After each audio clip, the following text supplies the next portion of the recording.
தனுசு ராசி அன்பர்களுக்கு இந்த ஜனவரி மாதம் 2026ஆம் ஆண்டு எப்படி இருக்க போகிறது? ஜனவரி மாதம் பார்த்தீங்க அப்படின்னா உங்களுடைய பிளானட் பொசிஷன் அப்படின்னு பார்க்கும்போது உங்க ராசிநாதனான குரு உங்க ராசிக்கு 8ல் மறைஞ்சு உச்சம் அடைகிறாங்க. தாயார் உடல்நிலையில கவனமா இருக்கணும். அதே மாதிரி திடீர் அதிர்ஷ்டங்களை நம்பி ஏமாறக்கூடாது.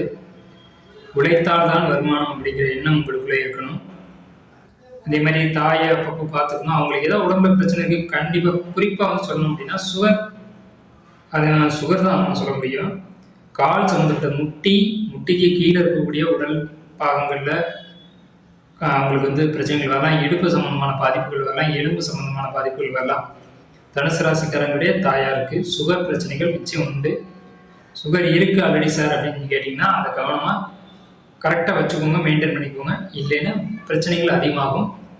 அதே மாதிரி குடும்ப உறுப்பினர்களுக்குள்ள கசப்புகள், காயங்கள் ஏற்பட வாய்ப்புண்டு. மன ரீதியாக, வாக்குகள் ரீதியாக தகப்பனார், அதாவது தனுசு ராசிக்காரனுடைய தந்தையால குடும்பத்துக்குள்ள விரை செலவுகள் நடக்கும், கருத்து வேறுபாடுகள் நிலவும். இவங்க தான் இவங்களுக்கு எதிரியா போய் அமைவாங்க. பொதுவாக தனுசு ராசி அப்படின்னாவே தந்தையால தான் பிரச்சனை, சரிங்களா? அது அந்த விஷயத்தை பொறுத்த வரைக்கும் இந்த சம்பவங்கள் இந்த ஜனவரி மாதத்தில் நடக்கிறதுக்கான நிகழ்வுகள் உண்டு. உங்களுக்கு வருமானம் பொறுத்த வரைக்கும் ஜனவரி மாதம் எந்த ஒரு தடையும் தாமதமும் ஏற்படாது. வருமானத்தில் பிரச்சனைகள் இல்லை.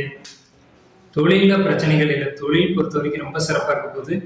குறிப்பாக நீங்கள் வந்து காஸ்மெட்டிக்ஸ் ஐட்டம், டெக்ஸ்டைலு, அந்த வாசனை திரவியங்கள், ஆன்மீக பொருட்கள், இந்த மாதிரி நீங்கள் துறைகளில் இருக்கீங்க அப்படின்னா நீங்கள் ஜாதகமே பார்க்க வேண்டியதில்லை, ராசி பலனே பார்க்க வேண்டியதில்லை. உங்களுக்கு நல்லா தான் இருக்க போகுது.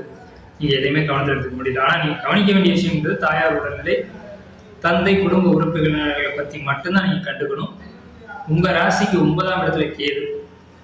இதை பொறுத்த வரைக்கும் நீங்கள் ஆன்மீக பயணங்கள், ஆன்மீக சுற்றுலா உங்களுக்கு வந்து இருக்குது.